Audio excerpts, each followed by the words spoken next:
Hello friends, it's me Nirav Shah. Stock ideas में आपका सभी का स्वागत करता है।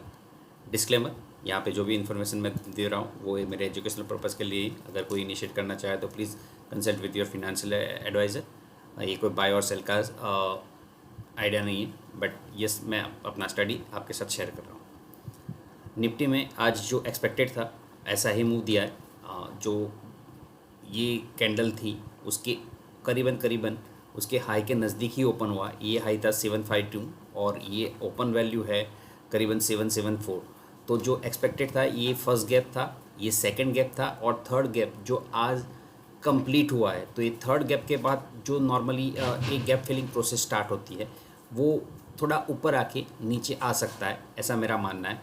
और एग्जैक्ट सप्लाई लेवल पे है तो ये एक सप्लाई जोन भी है जो करीबन 793, और मतलब अगर डेटा ऑप्शन डेटा के अकॉर्डिंग देखें तो 16,800 के आसपास। उसके नीचे ये थोड़ा डाउन ट्रेंड में आ सकता है या फिर थोड़ा स्लाइड हो सकता है और फिर जंप करेगा, क्योंकि जो डाउ थियरी है वो जिगजैग में ही आगे बढ़ती है। तो ये जिगजैग होके यहाँ से होके यहाँ तक अगर ये लो तोड़ देता है तो फिर ये लो मतलब हायर लो जो बन रहा है, ये लो बना, फिर ये लो बना, फिर यहाँ से आके ये लो बना। तो ये हायर लो अगर तोड़ दे रहा है मतलब लोअर लो बन रहा है तो फिर एक डाउन ट्रेंड स्टार्ट हो सकता है। बट टाइमली अभी तो फ़िलहाल एंजॉय करिए, अभी निफ्टी फुल मूड में है।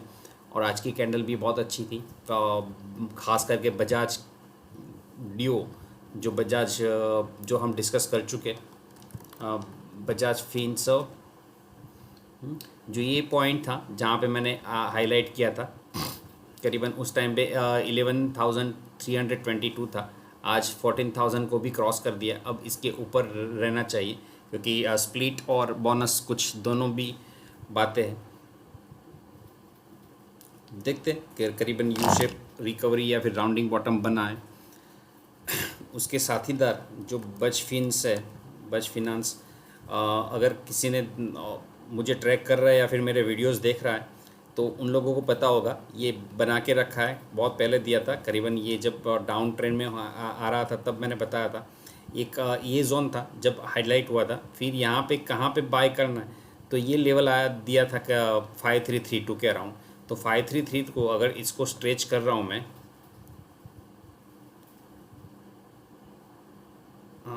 यस यहाँ तक, तो यहाँ पर ही घुमा था और वहीं से वापस चला है 53363 के बाद 7,000 तक की जर्नी बताई करीबन एक महीने में। काफ़ी अच्छा रिटर्न दिया है। आज के स्टॉक स्पेसिफिक में जो निकाल के रखे उसमें सबसे पहला बड़ा प्लेयर जो है सन फार्मा। कल फार्मा सेक्टर्स के बारे में बात की थी तो आज काफ़ी अच्छा लॉरस लैब ने भी परफॉर्म किया। कल की कैंडल और आज की कैंडल, दोनों कैंडल नीचे झुकने के लिए रेडी नहीं है और ये पोल बन रहा है और ये छोटा सा फ्लैग ब्रेकआउट है। इसका हाई क्रॉस करना अभी ज़रूरी बन गया। इसका हाई है करीबन 95.6। अगर ये निकाल देता है तो एक अच्छा खासा मूव एक्सपेक्ट कर सकते हैं, करीबन 940 तक का मूव एक्सपेक्ट कर सकते हो। और उसके बाद आगे आने वाले दिनों में टाइम टू टाइम हम सर्वे का रिव्यू करेंगे। देन सेकंड लार्ज कैप जो है माइंड ट्री। टेक्नोलॉजिकल सेस NSCIT का चार्ट देख लेते हैं। तो NSCIT का जो बताया था यहाँ पे बताया था, फिर ये रीटेस्ट किया और रीटेस्ट करने के बाद अब जंप स्टार्ट कर दिया। तो इनिशियल टारगेट जो है वो 30,000 का करीबन होगा। वो 2,000 पॉइंट 2000 नहीं 1400 पॉइंट्स दूर है और 400 ये मतलब 1800 पॉइंट्स दूर है ये टारगेट से। तो ये माराबाजू कैंडल बनी है। इसका लो और ओपन दोनों सेम ही है ऑलमोस्ट 170 एंड ओपन है 225। तो वैल्यूज़ बड़ी है इस हिसाब से सेम लग रहा होगा। शेडो होगा ही होगा, हाँ है शेडो।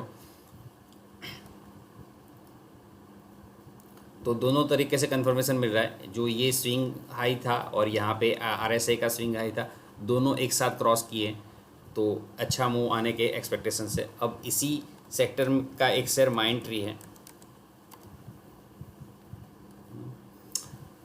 रेंज निकाल के आगे बढ़ रहा है। ये जो रेंज बनी थी कई टाइम से, ये रेंज तोड़ के मतलब इतना जो डिस्टेंस है उतना डिस्टेंस यहाँ से कवर करेगा। तो इसका हाई निकाल के क्लोज हुआ है। इसका हाई था 3236 और उसके ऊपर बंद हुआ है 3325 पे।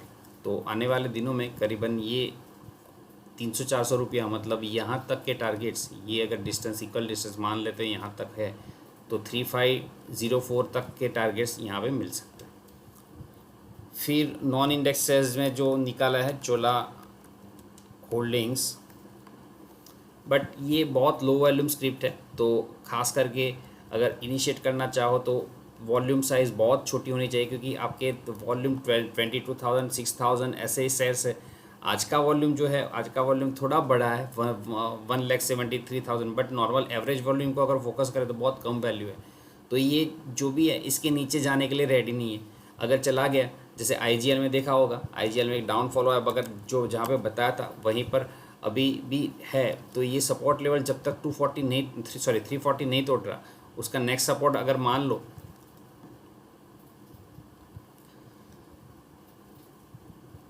320 के अराउंड उसका लो है, तो वो आपको दिमाग में रखना है। चोला होल्डिंग्स के बाद डॉलर है, तो ये सपोर्ट लेवल पे है। जब यहाँ पे हाईलाइट करके ये कैंडल पे दिया था, तो बैक टू बैक मुझे पता है, कुछ फ्रेंड्स जो अभी सुन रहे होंगे उनको पता होगा डॉलर कितना फटाफट चढ़ा था। तो ये एक बाइंग लेवल जो जनरेट हुआ था उसको रीटेस्ट करता है, ये साइकोलॉजी रहती है। तो यहाँ से फिर नीचे आया, ऊपर गया, फिर नीचे आया, ऊपर गया, नीचे आया, ऐसे करते करते करते यहाँ तक अब 20 DMA को क्रॉस किया। यहाँ पर 20 DMA को क्रॉस किया था, यहाँ पर भी 20 DMA को क्रॉस किया था। तो 20 DMA उसके लिए बहुत अच्छा है, अगर क्रॉस कर रहा तो एक अच्छा मूव एक्सपेक्ट कर सकते हैं। तो इसका इनिशियल जो टारगेट है वो करीबन 480 के अराउंड होगा। फिर नेक्स्ट टारगेट जो स्विंग आई है 550 के अराउंड होगा। देन इनॉक्स विंड, जो मेरा कर्सर पॉइंट घूम रहा है वहाँ का स्टॉप लॉस भी आपको देख के चलना है, क्योंकि स्टॉप लॉस मैं हर एक जगह पे मैं बोलना शायद भूल जाता हूँ। तो ये जो बेस लेवल बनता है वो मैं स्टॉप लॉस नॉर्मली रेकमेंड करता हूँ। इसमें अगर किसी को इनिशिएट करना है, इस स्क्रिप्ट ने में इनॉक्स विंड अच्छा सैंडविच पैटर्न बनाए। It is called sandwich, it's not proper sandwich, क्योंकि इसका लो इसके लो से कम है। नॉर्मली ये वी कवर कर जाता तो लुक लाइक सैंडविच, तो एक अच्छा रिटर्न एक्सपेक्ट कर सकते हैं आप अगर ये हाई क्रॉस कर दे तो। इम्पोर्टेंस क्या रहता है हाई का, तो मैं बताता हूँ। हमने 2 दिन या 3 दिन पहले 20 माइक्रोन डिस्कस किया था, और मैंने बताया था कि ये लाइन पहले से ड्रॉ हुई है। तो अब ये लाइन को क्रॉस नहीं कर रहा था और नीचे आया, मतलब ये थोड़ा कूल डाउन हो रहा है। मतलब नेगेटिव नहीं हुआ अभी तक, बट फिर भी कूल डाउन हो रहा है।